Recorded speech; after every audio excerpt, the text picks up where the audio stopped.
Now, your husband seems to believe that there's a conspiracy, that his life is in danger, and somehow you're involved in this conspiracy, hence the involvement of the Hawks in your case. Do you want to see your husband dead?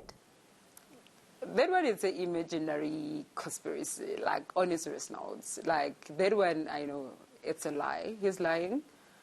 I don't think there's anyone want to kill him. I think it's in his head. Because if there's something like that, he will never leave home without bodyguards. Even now, during the lockdown, he was driving himself. Bodyguards were paid at Luthuli House to drive him around, but they never come home. I think maybe they only came after my arrest. Like, most of the time he used to drive himself. And also, before then, when we go on Sundays, like, we will go to Sentin, maybe he will take me to do my facial, or we'll go out. We used to drive just the two of us. But if your life is under threat, like the way he portrays it, so you will be with bodyguards 24/7. And also bodyguards, they don't even sleep at home, they leave.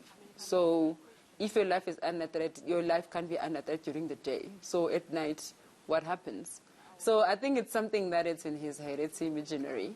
But for me to try to kill him, like, that's a totally lie. That one I can put it out there.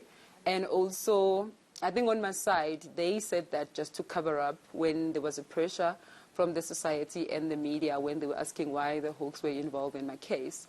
So they just wanted to cover that up, but it's got nothing to do. And I think deep down in his heart, he knows. That's why you were there. You saw in court there was no even something like that on the docket. It was removed. So I've never been questioned in any courts, so I've never seen anything. So I'm still waiting for him to tell me who I conspired with and who are those people, why would I do that? So there's no such a thing. I think it's in his head. And also, I think sometimes he's too obsessed about this thing of being so special, you know? And it doesn't come only that so that you think everyone wants to kill you. Even with, when he resigned, when he was, he said he was forced to resign, let me put it that way. So when he was forced to resign, so like he was very angry, like about the blue light that it was removed. There's no blue light. So I never knew that he was so attached to power and so attached to all these things. And he became so paranoid, he became such an angry person because he wanted this blue light. And I remember the other time we were at Mandeni, and he called Minister Pegitele. He told him that there were people outside the house at night who are carrying guns, who want to kill him. And there was no one outside. I didn't see those people, but he said he saw them. So he asked us not to come out in the house. And then he requested to have like bodyguards and the lights and stuff, but they didn't budge on it. But I don't think there's anyone who wants to kill him, on his first note. I think it's in his head, you know. Sometimes when you are in power for too long and you get attached to it, you think it's a must to have. So I think he hasn't been in his senses to face the reality that, hell no, you're not the minister anymore. So maybe he will become a minister in the next future because everything is possible with politics. But I don't think there's anyone who wants to kill him. And you know, a lot of people will say you've put up with so much for so long. Yeah. What is it that was the final straw for you? What is it that said, you know what, I'm done? It's a lot of things. For me, it's him not to want to take responsibility of certain actions, and also not to want to be held accountable. Every time when he does something wrong, then he will say it's a political campaign. And also, what I didn't like is each and every time when he does something, when he writes a statement, he will say like, my wife and I, and without coming to me. So I felt every time I used to tell him, like, you know, this is such a disrespect. You know, you have to be so decent enough to come to me to tell me what happened. Because for him, it's not like he really wants a relationship. It's just like because he has a problem of a porn addiction. Because he's always watching porn, and sometimes for him it's a fantasy. And then he will go sleep with that person and people will catch feelings. And then Malusi is gone. Right? Like he already passed. And then people now, they start like reacting, you know, like, you use me, I'm going to tell your wife. Because most of the time I never even found out. Like, it will be the girls, like, they will send that to me. Then it will start from there. Threats on your life, possibly. I mean, people would say you coming out to speak now so candidly about the past couple of years, you know, could possibly put your own life in danger. I'm not a person like who's a coward. Like, I'm not scared of anything. So all of us will die in one day. If that's my calling, to die like that, like, let it be. But I will never stop living my life to the fullest just because I'm scared of him. You know, I'm not scared of him. I'm not scared of anyone.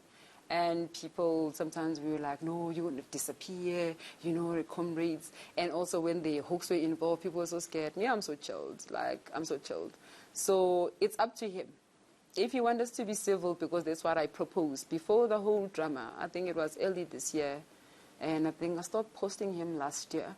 So I wanted to focus on myself, focus on my kids, focus on my things. So when he saw that, like, I'm so out of his life, then that's where he started, like, following me, started, like, being so moody and saying all these things about me. But being scared now. So they can threaten me, but I know what to do. Like there's law out there. As much as he think maybe just because, you know, people in positions, or maybe he will use power over me, but even the host can be held accountable. I know my rights. I have, like, a best legal team. So I'm not scared of anything, especially him. I'm not scared of him. If, for some reason, the Commission of State Capture, the inquiry, happens to call you up, will you testify? Why not? I'm a South African citizen. So I will go. I will say my part. Like, he knows I'm a very honest person. So I will say what I know. If I don't know something, I don't know it. And also, because I know he's that kind of a person, even he knows something, he always say, I don't recall, I don't recall. So if I recall, I will remind him. That's it. Yeah. Where to from here for Norma Mngoma? Where to from here? I'm busy with my foundation, actually, because it's something that I put on hold, like, last year, 2 years back, because it was the other thing that we used to fight about it. So when I travel, I visit school, so you'll be like, no, people are seeing you, you're doing this and that. So because we're fighting a lot, like, I was like, let me put it on the side, let me go back to school, let me do this and this. But for him, because he knows when he leaves home what it does, so he thought it was the same thing about me. So it came in a point, like, it became so toxic, because he's that person, like, he will call with video calls, he want to see you, he accusing you of this and that. So according to him, all this Joburg is mine, or Devon. So if someone donates, it donates just because he wants me. If I working with this person, so he's that kind of a person. But also, when he puts it out there in public, it will be like a vice versa. He will act like it's me who's like that. So that's why I don't want any part of that marriage anymore. Yeah. But I don't regret anything, because I agreed to get married to him. We had kids. We had a lot of highs, and there was a lot of lows. Yeah. Like, it was a lot. So then I just want to close the chapter and move on and do things that I like, and focus on my career in fashion, study, focus in businesses and projects that I'm busy with. So the other side, like, someone else will fit it in, so not me. Thank you for your time, Norma. You're welcome.